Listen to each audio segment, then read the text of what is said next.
Jacques, merci d'avoir accepté cette interview dans le cadre de l'ANIENI et des Golden Alumni où on essaye de valoriser de belles carrières. Tu as fait toute ta carrière chez Ponticelli pratiquement, je pense. Est-ce que tu peux nous la résumer rapidement?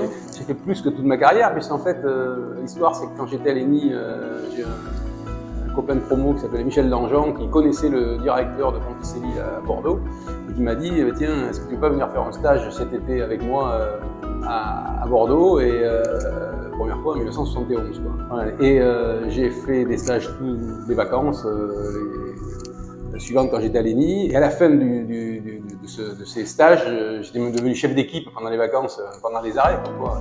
On arrive à progresser même en étant stagiaire. Et en fait, en sortant, j'ai fait une spé en soudure.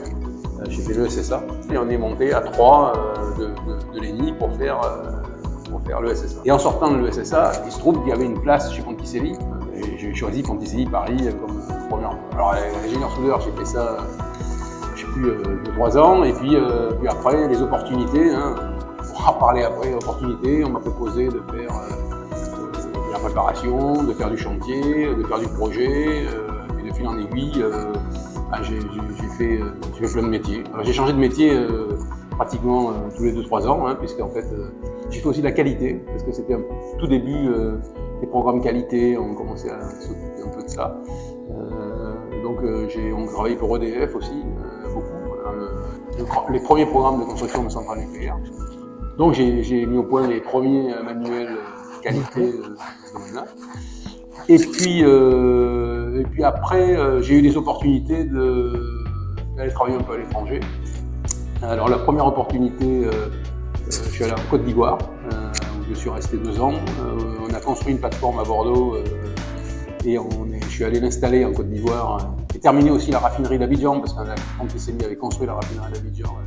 Le patron de projet était parti, il était rentré en France, j'ai fait la fin et j'ai construit cette plateforme, la première plateforme de Côte d'Ivoire, qui s'appelait Pellier. Je suis rentré en France, je ne suis pas resté très longtemps, on m'a proposé de partir en Hollande. Je suis parti en Hollande, je suis resté 4 ans. J'aime bien expliquer l'intérêt de la construction. Je suis arrivé dans un endroit où il y avait de l'eau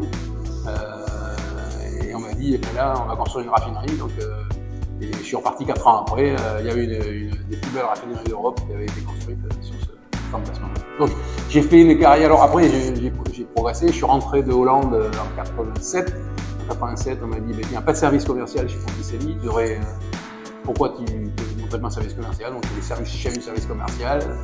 J'étais directeur commercial, et puis j'ai eu des fonctions de direction dessus d'après, directeur général délégué, puis directeur général, puis président, en total, pendant une année. Et ma grande particularité dans le groupe, c'est que j'ai fait le développement à l'export, parce que j'ai été un peu l'homme de la mutation, de la partie uniquement activité Europe à plus internationale. C'est pas loin de passer. Aujourd'hui, je ne sais pas, à l'époque on devait faire 200 millions d'euros de chiffre d'affaires, aujourd'hui on fait plus de milliards. Il y a une transition qui s'est faite et on fait plus de la moitié du chiffre d'affaires à l'étranger. Dans des domaines, alors pour dire ce qu'on fait, on travaille dans le domaine de l'énergie de manière très large. On fait du photovoltaïque, on fait des fossiles, puisque l'industrie fossile, le raffinage, des plateformes, etc. On construit des plateformes. Il faut savoir qu'à Bordeaux, on a construit plus de 100 000 tonnes de plateformes qui sont dans le monde entier aujourd'hui, sur les quais à Bassins. Pas très connu, mais on a été les plus gros constructeurs européens de plateformes. Et aujourd'hui, c'est très difficile au niveau coût de lutter contre les Coréens, les Vietnamiens, les Chinois.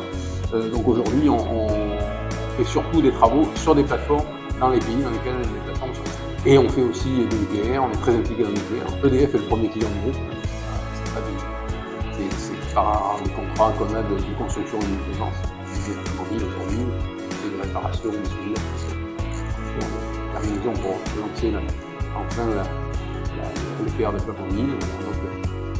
On fait aussi du photovoltaïque, on fait aussi du solaire, donc on fait aussi du renouvelable, on fait beaucoup de maintenance dans les éoliennes, c'est pas mal de contrats de maintenance.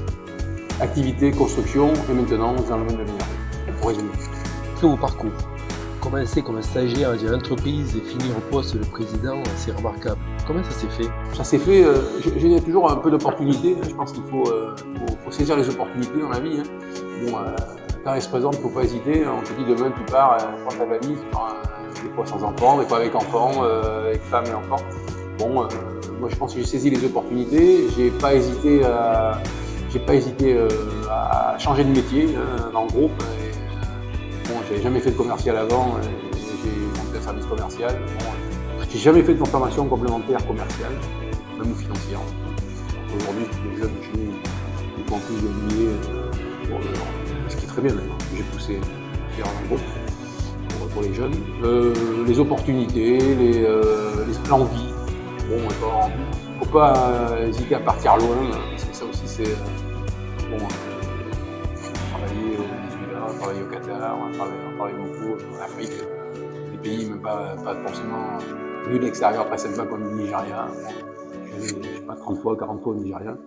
Je suis toujours président de la filiale Nigeria d'ailleurs. Surtout ne pas hésiter à ouvrir les portes et à provoquer les choses, etc. Quel serait ton message de conclusion? Pas de complexe par rapport à l'école. Oser suivre les propositions qu'on vous fait, même si c'est loin, même si ça paraît compliqué, etc. Ça vient tout seul, c'est au pied du mur qu'on voit le maçon. Donc il ne faut pas hésiter à y aller. L'international, il y a tellement de choses à faire à l'international. Je suis très impliqué aussi dans ce domaine-là. Je suis au conseil d'administration et au bureau exécutif des conseillers du commerce extérieur. C'est aussi des choses qu'il faut faire. Je veux dire, aujourd'hui, on n'est pas assez, la France n'est pas assez, on n'exporte pas assez, n'est pas assez forte à l'international et on a de quoi le faire. Donc, et confiance en vous, jeune. Après, on peut se casser la gueule. Moi, je suis très aussi de ce côté-là. Un échec, c'est pas un problème. Très bien. Merci beaucoup, Jean-Jacques, et bonne continuation. Merci. Merci.